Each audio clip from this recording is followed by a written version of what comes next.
આપકી અદાલતમાં film star Parineeti Chopra અને Rajya Sabha member Raghav Chadha પર આરોપ છે કે આ બંને મનમાની કરે છે.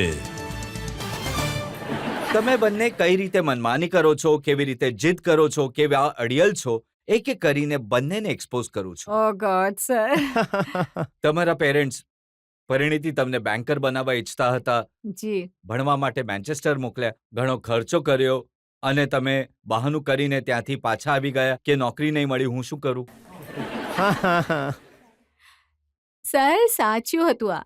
2009માં મારું ગ્રેજ્યુએશન થયું તો ઓફકોર્સ મારા સપના હતા કે હું ઇન્વેસ્ટમેન્ટ બેન્કર બનું, પણ કેમ કે એ વર્ષે રિસેશન હતું તો મને સારો જોબ મળ્યો નહીં અને પછી વિઝા પણ એક્સપાયર થઈ ગયા. મારી અંદર છે ને ગટ્સ નહોતું કે હું મારા પપ્પાને ફોન કરીને કહું કે તમે જે મારા માટે 3 વર્ષ લોન લીધી હતી, પૈસા ભેગા કરીને જે મને મોકલી હતી, એ બધું હવે હું વેસ્ટ કરવાની છું અને પાછી ઘરે આવવા માંગુ છું.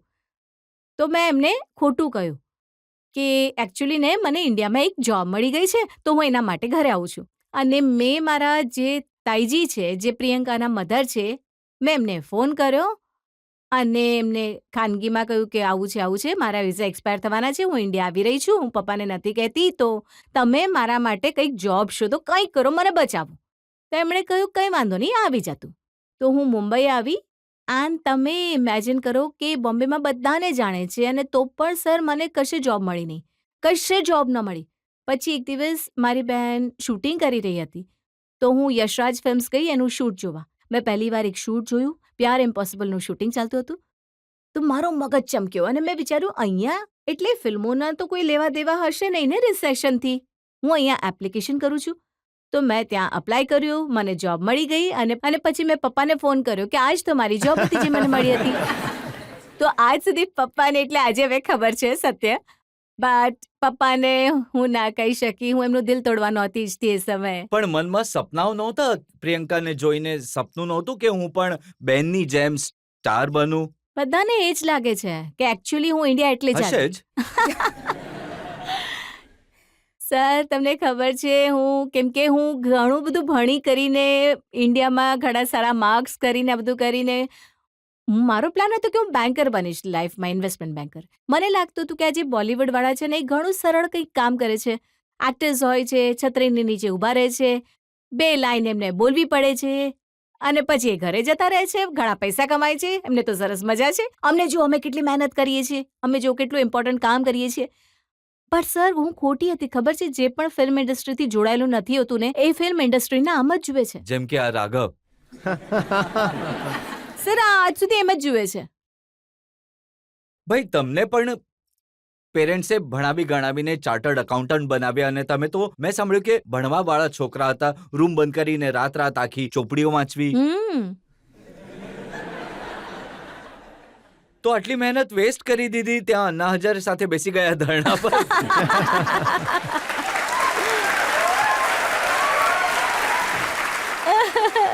જુઓ સર, સત્ય તો એ છે કે હું પણ એમની જેમ કંઈક બીજું કરવા ઈચ્છતો હતો જિંદગીમાં.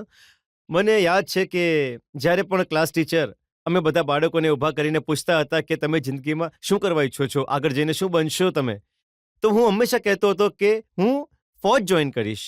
હું એક પરિવારથી આવું છું જેમાં ઘણા બધા ફૌજી રહ્યા છે, તો હંમેશા મન હતું કે ઇન્ડિયન આર્મી જોઈન કરવી છે.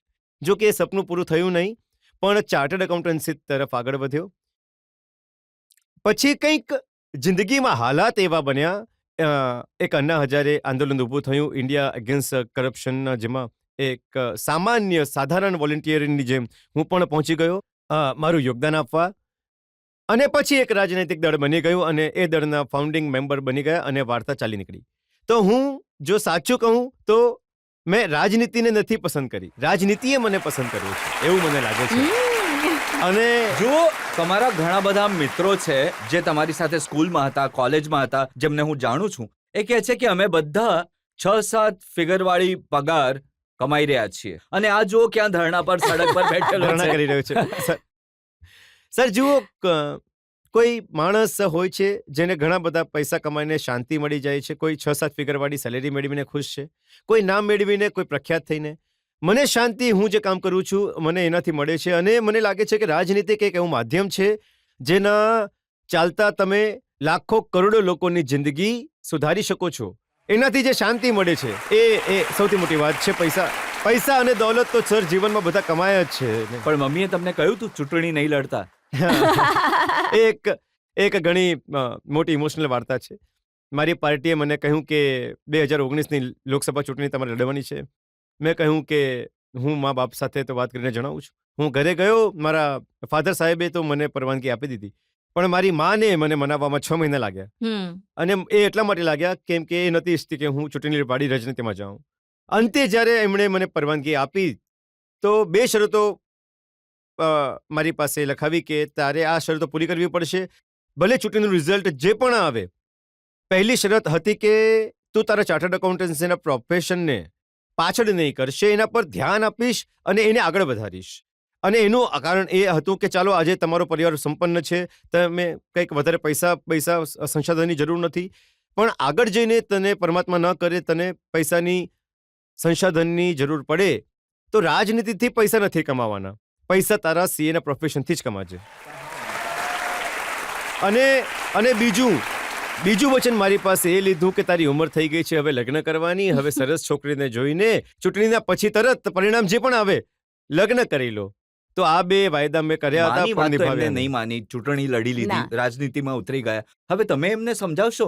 જ્યારે એમની પાર્ટીના બધા નેતા એક એક કરીને જેલ જઈ રહ્યા છે તો તમે સમજાવ્યું કે ભાઈ ક્યાં જઈ રહ્યા છો? Oh God, હું શું સમજાવું? મને તો એક તો પોલિટિક્સનું કંઈ સમજાતું નથી. તો મારા માટે તો જે પણ થઈ રહ્યું છે, હું એક ઘણી જ અલગ દુનિયાથી આવું છું. તો જ્યારે આ બધું થઈ રહ્યું હોય છે તો હું પણ એવી જ રીતે જોતી હોઉં છું, જેવી રીતે મને લાગે છે પિક્ચરોમાં વધારે રિયાલિટી હોય છે. અને જુઓ કેટલું ફિલ્મી પણ છે અને શું ચાલે છે, તો હું કોઈ સલાહ નથી આપી શકતી. પિક્ચરની રિયાલિટી તમને કહું છું. જી. Oh God. ઈશમઝાદે, જે પહેલી ફિલ્મ તમે કરી હતી તો અર્જુન કપૂર એમાં હીરો હતા. જી. એમણે કહ્યું કે મારે આની સાથે કામ કરવું જ નહોતું, બહુ બોલે છે. હા, આરોપ હું નાનપણથી સાંભળતી આવી છું. મારા પોતાના પેરેન્ટ્સ પણ એવું જ કહે છે, મારા ટીચર્સ પણ એ જ કહે છે. આજે તમે પણ બોલી રહ્યા છો, મારા ઇન્ડસ્ટ્રી વાળા પણ બોલે છે. મને લાગે છે હું ઘણું ઓછું બોલું છું. મને પૂછો. Keep quiet. હવે તમને શું લાગે છે? નહીં, મને એવું લાગે છે કે અમારા લગ્ન સારા ચાલી રહ્યા છે, અને સારા એટલા ચાલી રહ્યા છે કારણ કે મને બોલિવૂડનો બી પણ નથી આવડતો અને પોલિટિક્સનો પી પણ નથી આવડતો. તો અમને અમારી ગાડી ઘણી સારી ચાલી રહી છે. અથવા એટલે સારી ચાલે છે કે એ બોલે છે અને તમે ચૂપ રહો છો. હવે Say not that I don't talk much. પણ મને એમનો અવાજ ઘણો સારો લાગે છે, તો એ જેટલું પણ બોલે છે હું એને ઘણો ખુશી સાંભળું છું. Oh, thank you. Good. જેમ એમને અર્જુન કપૂરે કહ્યું હતું હું આમની સાથે કામ નથી કરવા ઈચ્છતો, રાજનીતિમાં તમને એવા લોકો મળે છે જે કહે છે કે ભાઈ અમે રાઘવ ચડ્ડા સાથે કામ કરવા નથી ઈચ્છતા? મળે છે સર, જરૂર મળે છે. સંસદ ભવનની અંદર પણ મળે છે, અન્ય પાર્ટીઓમાં પણ મળે છે, પોતાની પાર્ટીની વચ્ચે પણ મળે છે. તો જરૂર એવા લોકો મળે છે. જેમ હરિયાણામાં રાહુલ ગાંધી મળ્યા તમને. હા. તમારા લાખ પ્રયત્ન છતાં સમાધાન નહીં થવા દીધું એમણે. વેલ, મારું પોતાનું એવું માનવું છે કે કદાચ રાહુલ ગાંધીજી પણ ઈચ્છતા હતા કે ગઠબંધન થઈ જાય હરિયાણામાં. મારી એમની સાથે ઘણીવાર વાતચીત થઈ, સંવાદ થયા. મારા નેતા અરવિંદ કેજરીવાલજી એ સમયે ઉપલબ્ધ નહીં હતા, તો એમણે મને આ સંવાદ કરવાની, ચર્ચા કરવાની જવાબદારી આપી હતી. બટ કદાચ એમની પાર્ટીની લોકલ યુનિટ જે હતી, એમની કોઈ ઈચ્છાઓ એ કંઈક ભાવ એવા હતા કે ગઠબંધન નહીં કરીએ, અમે લોકો એકલા ચૂંટણી લડવા ઈચ્છીએ છીએ. અને એમણે ચૂંટણી નહીં લડી, અને મને લાગે છે કે हमारी आरजू का ख्याल रखते तो कुछ और बात होती, हमारी हसरत की फिक्र होती तो कुछ और बात होती. आज वो भी पछता रहा होगा मेरा साथ छोड़कर, अगर साथ चलते तो कुछ और बात होती. શું વાત છે? એમનો સાથ તો નહીં મળ્યો પણ પરિણીતિનો સાથ મળી ગયો. હવે સાથે ચાલી રહ્યા છે સર, ચાલીશું. અમારું ગઠબંધન થઈ ગયું છે. we are happily married. She is happy and I am married. You just keep quiet. જેમાં બોલે છે કે રાજનીતિ હેપન ટુ મી, એ જ રીતે Bollywood also happen to me.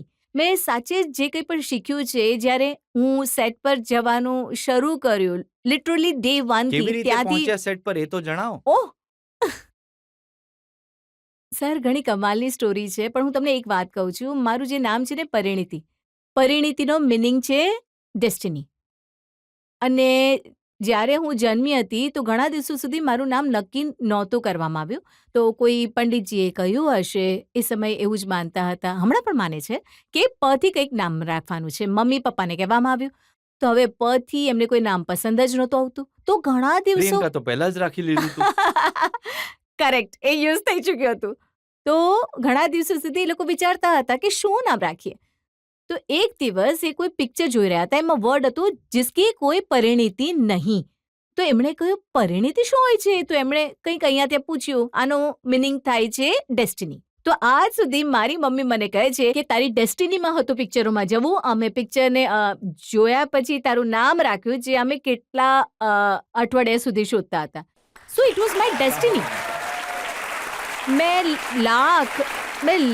Lakh કોશિશ કરી લીધી કે હું કંઈક બીજું કરું હું બેન્કર બની જાઉં હું આ કરું તે કરું પણ કંઈ જ ન થયું અને અલ્ટિમેટલી તમે જુઓ જે હું રિસેશનથી આવી પાછી લંડનથી યશરાજ મેં જોઈન કર્યું અને હું તો એમ્પ્લોય હતી ત્યાંની સેલરીડ એમ્પ્લોય તો આદિત્ય ચોપરાજી મારા બોસ હતા એ સમયે તો મને એ મિટિંગ્સમાં મળતા હતા અને હું અહીંયા ત્યાં જેમ કે તમને ખબર છે હું ઘણું ઓછું બોલું છું તો યશરાજમાં જ્યારે હું ચાલતી હતી તો લોકો એટલે it's very hard to ignore કે આ કોણ ચાલી રહ્યું છે કારણ કે ખબર પડે કે હું આવી ગઈ છું રૂમમાં તો દરેક જણ મજાક કરતા હતા કે તું તો એક્ટર બનશે તું તો એક્ટર બનવા આવી છે અને હું હંમેશા કહેતી please I will not do all this I am a banker I will never become an actor હું એવું કહેતી હતી પણ I don't know why sir Adi ચોપરાને કંઈક વિશ્વાસ હતો કે આ છોકરી જો એક્ટર બનશે તો ઠીકઠાક કરી લેશે તો 1.5 વર્ષ જ્યારે હું યશરાજમાં કામ કરી રહી હતી અનુષ્કા શર્મા રણવીર સિંહ રાણી મુખર્જી એ બધાની હું કોફીઝ લાવતી હતી એમના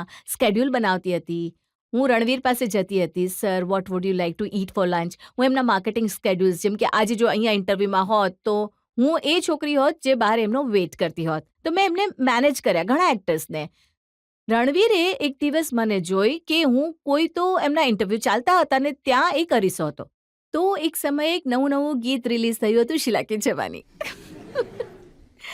તો સર હું એ મિરરની સામે હું બેસીને શીલા કી જવાનીના સ્ટેપ કરતી હતી અને મને લાગ્યું કે પાછળ ઇન્ટરવ્યુમાં લોકો બેસી છે કોઈ મને જોતું નથી તો રણવીર મને જોઈ રહ્યો હતો એણે ઇન્ટરવ્યુ પૂરો કર્યો અને આવે મારી પાસે so you want to be an actor I said no I don't want to be an actor what were you doing તો મેં કહ્યું દેટ યુ નો મેં ગીત જોયું છે મારા મગજમાં છે એટલે બોલે you will become an actor મેં કહ્યું ઠીક છે એટલામાં હું યશરાજ એનીવેઝ થોડી ઇન્ફ્લુઅન્સ તો થઈ ગઈ મને લાગ્યું કે એક્ટિંગની કોશિશ કરવી જોઈતી હતી તો મેં 1.5 વર્ષ જોબ કર્યા પછી મેં જોબ છોડી દીધી એ વિચારીને કે એક્ટિંગ સ્કૂલ જઈશ કંઈક શીખીશ અને સર તમે વિશ્વાસ નહીં કરો હું એક્ટર બની આદિત્ય ચોપરાએ મને 3 ફિલ્મો માટે સાઇન કરી અને મારું પહેલું પિક્ચર રણવીર સાથે હતું આની સાથે હજી એક અનાયાસ છે કે એમની પહેલી ફિલ્મ જેનો એ ઉલ્લેખ કરી રહી છે લેડીઝ વર્સિસ રિક્કી બહેલ એમાં એમનું નામ હતું ડિમ્પલ ચઢ્ઢા અને એનું શૂટિંગ થતું હતું દિલ્હીમાં હા મેં દિલ્હીમાં તો શૂટિંગ Destiny- કરી પહેલા જ મિસિસ ચડ્ડા બનાવી દીધા હતા. ડેસ્ટિની એમને પહેલા જ મિસિસ ચઢ્ઢા બનાવી દીધા તો હતા. જ્યારે હું પહેલીવાર એમના પરિવારને મળી હતી તો એમના એક ભાઈ છે જે ઘણા હસમુખ છે તે મારી પાસે આવ્યા પહેલીવાર તો એમણે કહ્યું હાય મને તો ખબર જ હતી કે તું અમારી ફેમિલીમાં આવશે તો મેં કહ્યું એ કેવી રીતે ના એ તો તું પહેલેથી પિક્ચરથી ચડ્ડા છે ત્યાં જ તો તને એવોર્ડ્સ મળ્યા તમને તો પહેલેથી જ ખબર હતી તું ચડ્ડા જ બનશે એક દિવસ પણ ભૂલો તમે પણ કરી છે તમને ફિલ્મ ઓફર થઈ હતી એનિમલ હમ 800 કરોડ રૂપિયા આ ફિલ્મે કર્યા જી તમે સાઇન નહીં કરી. સર એકચ્યુઅલી સાચું કહું તો આઈ થિંક ઉપરવાળા મારા માટે કંઈક સારું જ કરી રહ્યા હતા એ ફિલ્મ હું કરી રહી હતી અને ઓલમોસ્ટ બધું વર્કઆઉટ થઈ જ ગયું હતું પણ સેમ ડેટ્સ પર બિલકુલ સેમ ડેટ્સ પર મને ચમકીલાની ઓફર આવી તો એમાં મને મળી રહ્યા હતા એટલા ગીતો એમાં હું ગાઈ રહી હતી રહેમાન સાહેબના Imtiaz Ali was my dream director અને મને એટલું બધું કરવા મળી રહ્યું હતું કે ઇન્સ્ટેડ ઓફ દેટ મેં ચમકીલા કરી એને જે પ્રેમ અને રિસ્પેક્ટ અને રેકગ્નિશન અને નોમિનેશન મને ચમકીલાને કારણે મળ્યા છે I don't think I can regret it. હું તો અચ્છા, ખુશ જ તમે તો થઈ. ચાર્ટર્ડ અકાઉન્ટ છો. હા એ કહો, અકાઉન્ટિંગની હિસાબથી એમણે સાચું કર્યું કે ખોટું કર્યું? સર, હું અકાઉન્ટિંગના દ્રષ્ટિકોણથી નહીં, દિલના દ્રષ્ટિકોણથી કહું છું.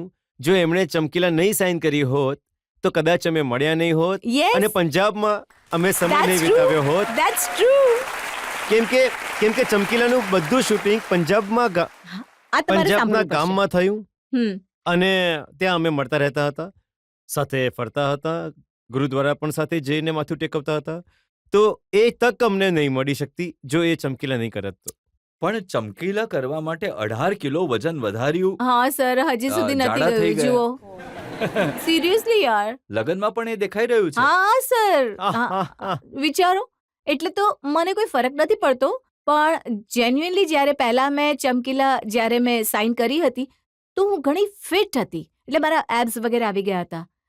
અને ઇમ્તિયાઝ સરે મને એ વખતે સાઇન કરી, એ દિવસે હું ઘણી ફિટ લાગી રહી હતી. તો સરે કહ્યું, બાકી તો બધું ઠીક છે, તું એક્ટિંગ તો કરી લેશે, પણ તું છે ને અમરજો જેવી દેખાતી નથી. તો ઓલમોસ્ટ મને એક ડર પણ લાગ્યો અને એક મોટિવેશન પણ આવ્યું કે હું આ પિક્ચર લૂઝ નહીં કરી શકું. તો મેં કહ્યું, સર તમે મને 2 મહિના આપો, હું એમના જેવી દેખાવા લાગીશ. અને જે મેં એ દિવસે પરાઠા ને પિઝા શરૂ કર્યા તો એ સમયે તો મેં શોખમાં અને રોલ માટે અને genuinely I was very happy, કેમ કે ફાઇનલી ચમકીલા હું ઘણી સારી એવી તો આમને તો મોટિવેશન મળ્યું. તમે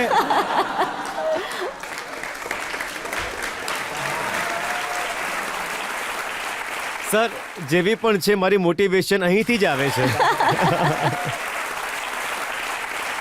જનતામાંથી 1-2 સવાલ લઈ શકીએ છીએ?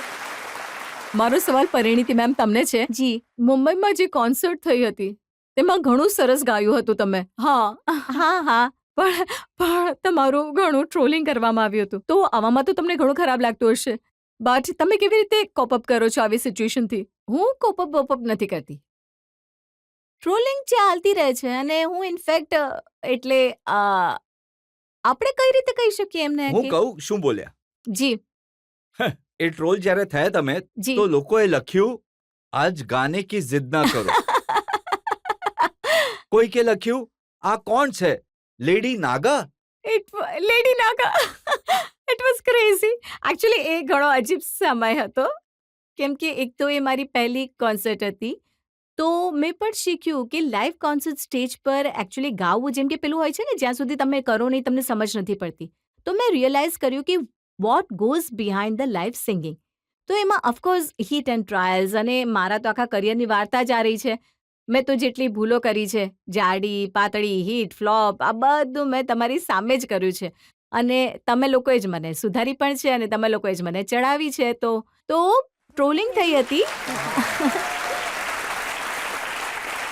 And the good thing was sir, એ ઘણી કમાલની વાત થઈ હતી કે ઘણા જે સિંગર્સ હતા, જે પ્રોફેશનલ સિંગર્સ છે, દે કેમ ફોરવર્ડ એન્ડ દે રોટ. જે મ્યુઝિક સ્ટુડિયોઝના ઓનર્સ હતા, એમણે આવીને બધાએ મારા વિશે લખ્યું કે આઈ ડોન્ટ નો કે કઈ વાત પર ટ્રોલિંગ થઈ રહી છે અને ક્યાંથી ટ્રોલિંગ થઈ રહી છે, because for a first concert it was amazing. Having sad that, મારી નેક્સ્ટ કોન્સર્ટ સારી થશે, ડોન્ટ વરી. મેમ, તમે ઘણું સારું ગીત ગાઓ છો, ખરેખર. મેમ, તમે ફિલ્મ ઇન્ડસ્ટ્રીને પણ ઘણા બધા ગીતો આપ્યા છે. તમે તમારા લગ્નમાં સરને માટે ગીત ગાયું હતું, ઓ રે પિયા. તો હું ઈચ્છું છું કે મારી હમ્બલ રિક્વેસ્ટ છે કે તમે એ ગીત પ્લીઝ ગાઓ ને.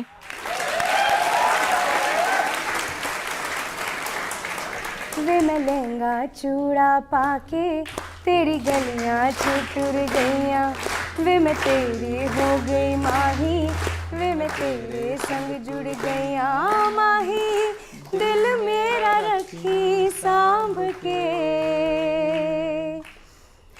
आँखों में आंसू शाम से, ओ पिया चल चले